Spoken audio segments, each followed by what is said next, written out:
বিসমিল্লাহির রহমানির রহিম। মাননীয় সংসদ সদস্যবৃন্দ, আসসালামু আলাইকুম।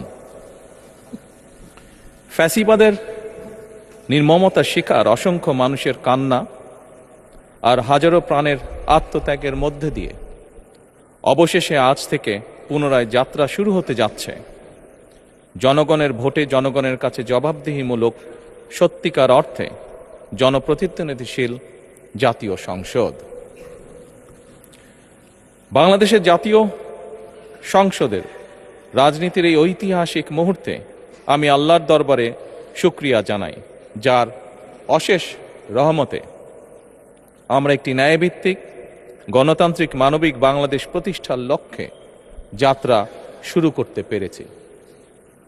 1971 সালের স্বাধীনতা যুদ্ধের থেকে শুরু করে 2024 সালের দেশ এবং জনগণের স্বাধীনতা রক্ষার যুদ্ধ সহ এই পর্যন্ত দেশে গণতন্ত্র এবং মানুষের অধিকার প্রতিষ্ঠার সংগ্রামে যারা শহীদ হয়েছেন, ত্রয়োদশ জাতীয় সংসদ শুরুর এই যাত্রা লগ্নে আমি তাদেরকে কৃতজ্ঞতার সঙ্গে স্মরণ করছি।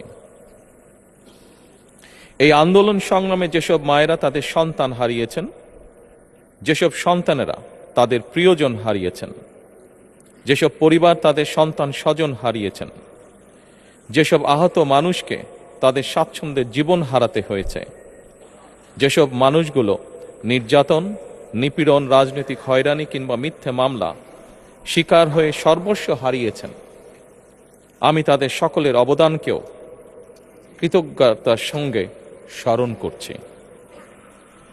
দেশের ছাত্র জনতা, কৃষক, শ্রমিক, শিক্ষক, কবি, সাহিত্যিক, সাংবাদিক, চিকিৎসক, প্রকৌশলী, আইনজীবী, কামার কুমার, জেলে তাঁতি, গাড়ি চালক, ব্যবসায়ী এবং সরকারি বেসরকারি চাকরিজীবী, গৃহিণী, সারা দেশে গণতান্ত্রিক রাজনৈতিক দলের নেতা কর্মী সমর্থক তথা সর্বস্তরের সকল শ্রেণী পেশার মানুষ যাদেরকে গুম, খুন, হত্যা, নির্যাতন, নিপীড়ন, মিথ্যা হামলা মামলা কিংবা জীবন্ত মানুষের কবরস্থান তুল্য বর্বর বন্দিশালা, আয়নাঘর, কোনো কিছু দিয়েই যাদের গণতান্ত্রিক আকাঙ্ক্ষাকে রুখে দেওয়া যায়নি, যাদের সাহসী ভূমিকায় দেশে পুনরায় গণতন্ত্র ফিরে এসেছে, আমি ত্রয়োদশ জাতীয় সংসদের এই যাত্রা লগ্নে দেশের স্বাধীনতা প্রিয় গণতান্ত্রিকামী বীর ছাত্র জনতাকে জানাই অভিনন্দন।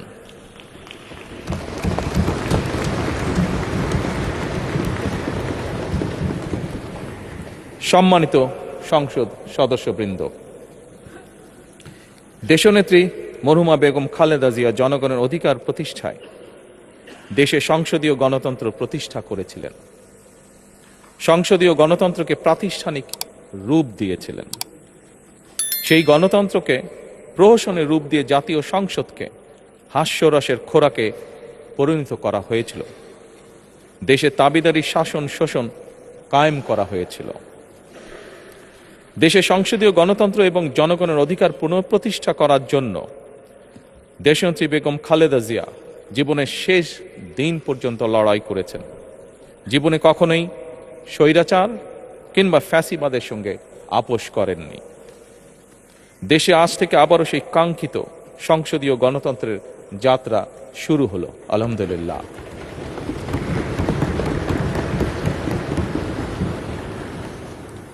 সংসদীয় রাজনীতি প্রতিষ্ঠাতা খালেদা জিয়া দেশ এবং জনগণের সাফল্যে এই শুভ মুহূর্তটি দেখে যেতে পারেননি।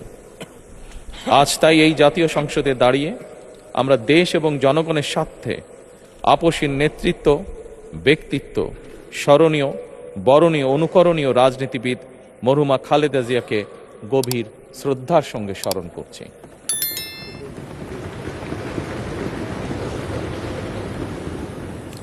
সম্মানিত সংসদ সদস্যবৃন্দ, দেশে বহুদলীয় গণতন্ত্রের প্রবক্তা এবং প্রবর্তক, স্বাধীনতার ঘোষক শহীদ প্রেসিডেন্ট জিয়াউর রহমানের একটি উক্তির কথা আপনাদের সামনে আমি স্মরণ করতে চাই।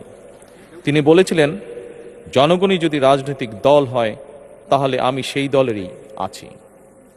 অর্থাৎ ব্যক্তি কিংবা দলের স্বার্থ নয়, জনগণের স্বার্থই সবচাইতে বড়। এটাই বিএনপির রাজনীতি।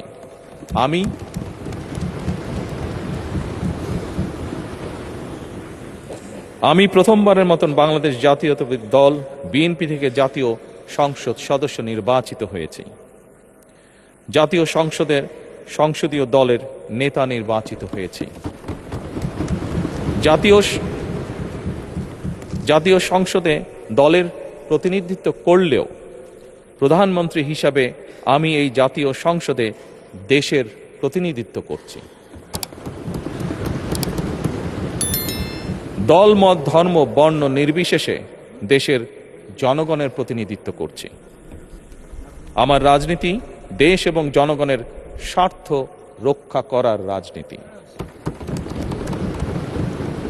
বিএনপির রাজনীতি জনগণের জীবন মান উন্নয়ন এবং স্বনির্ভর বাংলাদেশ গড়ার রাজনীতি। প্রতিটি পরিবারকে স্বনির্ভর করাই আমাদের রাজনীতির লক্ষ্য। প্রতিটি পরিবারকে স্বনির্ভর করার মাধ্যমেই বিএনপি একটি স্বনির্ভর, সমৃদ্ধ, নিরাপদ, গণতান্ত্রিক বাংলাদেশ প্রতিষ্ঠা করতে চায়। এই লক্ষ্য অর্জনে আমি জনগণের সমর্থন এবং সহযোগিতা চাইছি। এই মহান জাতীয় সংসদে সকল দলের নির্বাচিত প্রতিজন সংসদ সদস্যের সমর্থন এবং সহযোগিতা আশা করছি।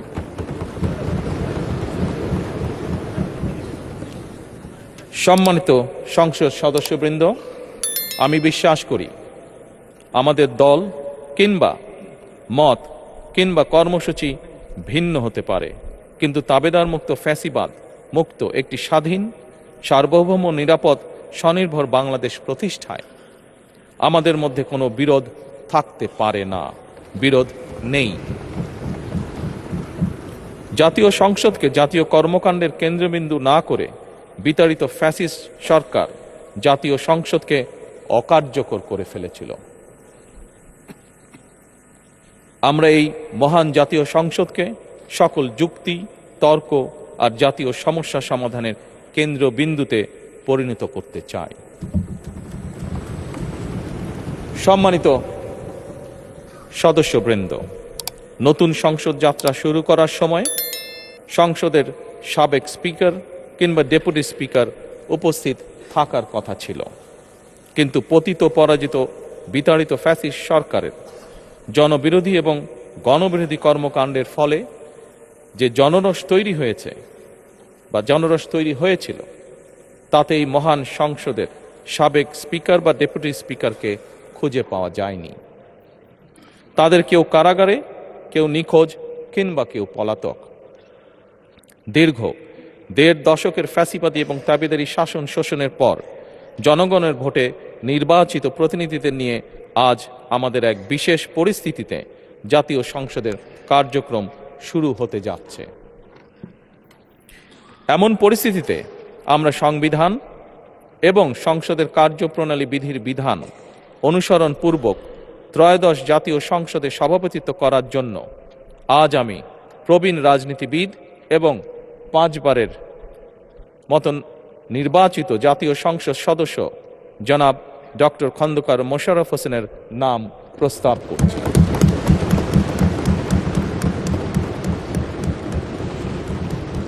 সম্মানিত সংসদ সদস্যবৃন্দ, আমাদের সংসদীয় রীতিনীতির ইতিহাসে এই ধরনের পরিপ্রেক্ষিত নজিরবিহীন নয়। 1973 সালে তৎকালীন প্রধানমন্ত্রী মরহুম শেখ মুজিবুর রহমান ওই সংসদের সদস্য মাওলানা আব্দুর রশিদ তর্কবাদিসের নাম প্রস্তাব করেছিলেন এবং তার সভাপতিত্বে বাংলাদেশের প্রথম সংসদের প্রথম অধিবেশন শুরু হয়েছিল। আমি জাতীয় সংসদের সকল সম্মানিত সদস্যকে স্বাগত এবং ধন্যবাদ জানাই। আল্লাহ হাফেজ। বাংলাদেশ জিন্দাবাদ।